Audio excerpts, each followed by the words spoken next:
je porte l'écharpe verte de l'Agence du don en nature. Je suis sensible à tout ce que vous faites.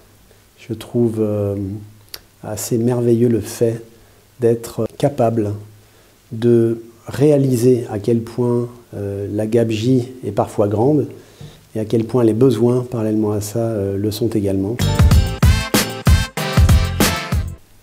Ce qui me venait à l'instant, c'est effectivement une espèce de récurrence de cette phrase un jour j'y arriverai, un jour je m'en sortirai. Voilà, il y a quelque chose d'un peu déterminé chez moi ici.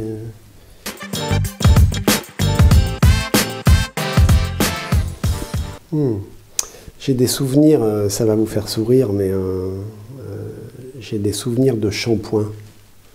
Et j'étais content quand j'avais du shampoing. J'aimais bien le DOP aux œufs, moi. Ça peut paraître comique, mais j'aimais bien le DOP aux œufs. Voilà, ensuite, cette question est vraiment difficile et à nouveau, je dois me replonger finalement dans mon sentiment et mon éprouvé de l'époque. Il y avait très très peu de confort à l'endroit où j'habitais et en fait très peu de confort, le mot n'existait pas lui-même. Donc tout manquait, mais ce qui est singulier, c'est que j'avais pas la conscience du fait que tout manquait. Et c'est beaucoup plus tard que j'ai compris que beaucoup de choses manquaient. Donc j'ai même pratiquement, oui, j'ai presque du mal à répondre à votre question, tant je n'avais pas la conscience de ce qui pouvait manquer, puisque je l'avais pratiquement pas connu, hormis pendant les années d'orphelinat, mais qui étaient très lointaines. Quand j'en suis sorti, j'avais 9 ans et j'ai été replongé dans la grande précarité.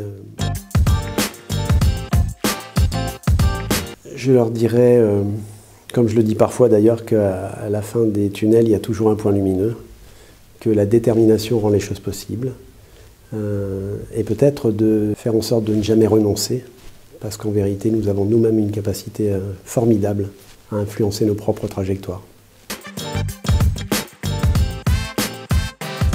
La première des choses qui me vient quand il s'agit d'associations, et j'ai une conscience fine de leur importance dans notre pays, c'est un sentiment de gratitude pour toutes ces personnes qui donnent de leur temps. Le deuxième sentiment, c'est je soupçonne ceux qui agissent de ne pas mesurer à quel point ils sont utiles. Parce que généralement, le monde associatif, enfin les gens que je croise dans les associations que je soutiens, que je parraine, etc., sont dans un tel élan qu'ils ont du mal à mesurer leur propre impact finalement, alors qu'il est considérable. Heureusement, aujourd'hui, certaines d'entre elles sont très engagées déjà. Et ce que j'ai envie de vous dire d'une manière peut-être un peu plus générale, c'est cette conviction profonde que plus les écarts sont grands, plus les systèmes sont à risque. Et donc en agissant comme vous le faites tous ensemble, je pense que vous avez un rôle social, un rôle sociétal absolument majeur. Je pense que tous ensemble, et c'est peut-être l'un des grands messages, tous ensemble, nous sommes capables d'avoir un impact sur la vie de personnes et parfois d'un très grand nombre de personnes.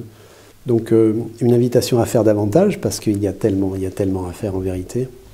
Et puis finalement de mesurer peut-être encore plus finement à quel point là aussi il y a une dimension fondamentale, non seulement pour ceux qui reçoivent, mais pour ceux qui sont à l'intérieur de ces structures-là. Et cette quête de sens dont nous entendons parler sans cesse, quand elle devient incarnée, quand elle devient matérialisée par du concret, elle prend une autre dimension.